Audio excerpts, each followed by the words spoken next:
bersama dengan saya ialah Encik Dani Jair. Beliau merupakan pengusaha busana tradisi kaum Ghana. Wow, cantiknya. Ini kan ni busana tradisi kaum Ghana, Encik Dani. Ini lain ni.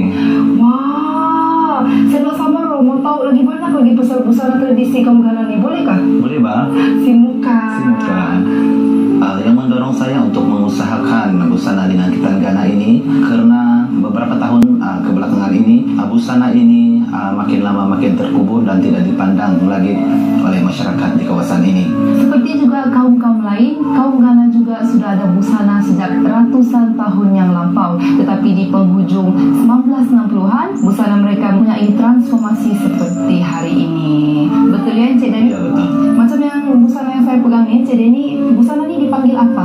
Busana ini dipanggil linang kitan Ghana, bermaksud sulaman tangan. Sejarah kewujudan busana linang kitan Ghana ini pada masa dahulu digunakan oleh golongan pembelian menyambut kepulangan pahlawan-pahlawan dari perang.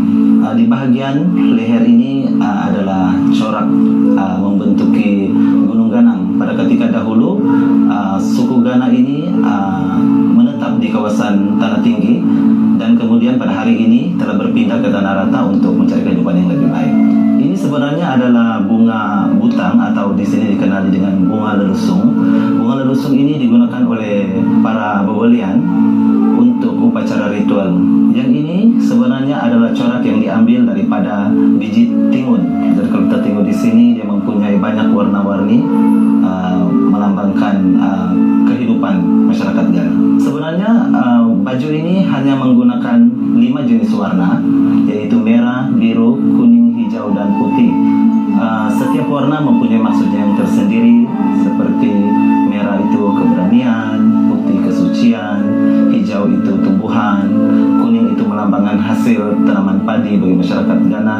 Corak ini kalau kita lihat adalah pucuk rebung, sebab pada masa dahulu di kawasan perkampungan di kawasan bukit itu mempunyai banyak pokok bambu, jadi mungkin mereka mendapat ilham daripada pokok bambu. Dan mengenai dengan lonceng ini adalah sebagai penambah seri dan kita boleh menilai daripada gaya si pemakai, cara berjalan, cara menari. Jadi kalau kita lihat orang itu sopan santun lah bunyinya. Pada masa dahulu material seperti kain susah sampai di kawasan daerah ini. Mungkin pada masa itu ada beberapa warna sahaja yang sampai, seperti hitam, merah, putih. Jadi mungkin pada masa itu mereka memilih kain berwarna hitam agar mereka dapat menghiasi lebih menyerlah dan kelihatan. Kalau busana kaum Ghana ini dipanggil linang kitan Ghana, tapi di bagian atas, bagian bajunya dipanggil siap. Ini dipanggil tapi itu bermaksud sarung. Oh, tapi yang berarti sarung. Sarung. Pucuk rebung ini dalam bahasa Ghana dipanggil sinoko. Sinoko itu bermaksud rebung. Manakala biji timun ini corak ini dipanggil sinango. Manakala yang di bagian leher seperti yang saya sudah terangkan tadi itu adalah sinikagang. Sinikagang bermaksud bukit bukau. Oke, jadi kalau kita tengok di bagian bawah sarung ini pun ada lonceng juga.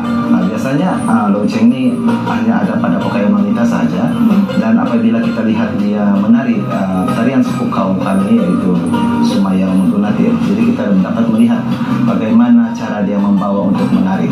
Dia terlalu lincah untuk menari, kita dapat dengar bunyi dia macam mana. Kalau kita lihat di sini warna ini melambangkan, yang merah ini melambangkan keberanian dan yang putih ini adalah kesucian. Tapi apabila kita lihat jahitan rantai ini atau lebih dikenali dengan tombi rantai membawa maksud setiap budaya, amalan, adat Islam harus diteruskan sampai bila-bila. Saya terfikir dan mengambil iktibar untuk mencari dan membuat kajian. Ianya dikeluarkan semula sebab kebanyakan masyarakat di kawasan ini menggunakan pakaian-pakaian daripada daerah lain, dan saya sendiri terfikir kenapa tidak mengeluarkan kembali pakaian yang memang sedia ada untuk suku kaum Ghana. Busana linang kitan Ghana tidak lengkap dipakai tanpa aksesori. Mungkin Encik Dani boleh cerita sedikit pasal aksesori yang selalunya dipadankan dipakai sama-sama dengan linang kitan Ghana. Ini dalam bahasa Ghana dipanggil ot. Kalau kita lihat di sini, ini adalah jute shilling. Pada ketika dulu, apabila tidak digunakan lagi, ianya ditebuk dan digunakan untuk menjadi tali pinggang. Kalau ini diperbuat daripada tembaga yang disalut dengan perak. Kalau dulu-dulu, ini adalah sejenis kerongsang yang memang betul diperbuat daripada emas yang dipanggil emas pound. Selain daripada itu, kita juga boleh menggunakan jute shilling perak seperti ini. Ini dipanggil gelang tangan. Biasanya kami panggil dia dalam bahasa Ghana gelem. Baju dinangkitan Ghana ini dia tidak panjang sampai sini, dia cuma di sini. Jadi untuk kelihatan lebih cantik, jadi dia menggunakan gelang.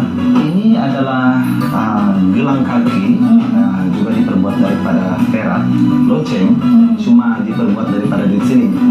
Ini sama juga dengan fungsi bunyi-bunyian pada baju, rentak jalan, rentak tarian. Kalau di jalan menari dia akan berbunyi.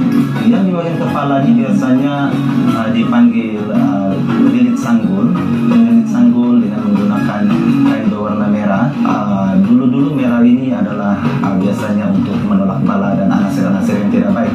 Manakala yang berwarna putih itu adalah bunga lelusung ataupun bunga butang yang berwarna putih hanya sebagai hiasan. Dan kalau dulu-dulu dia adalah digunakan untuk perubatan ritual oleh golongan Bawalian.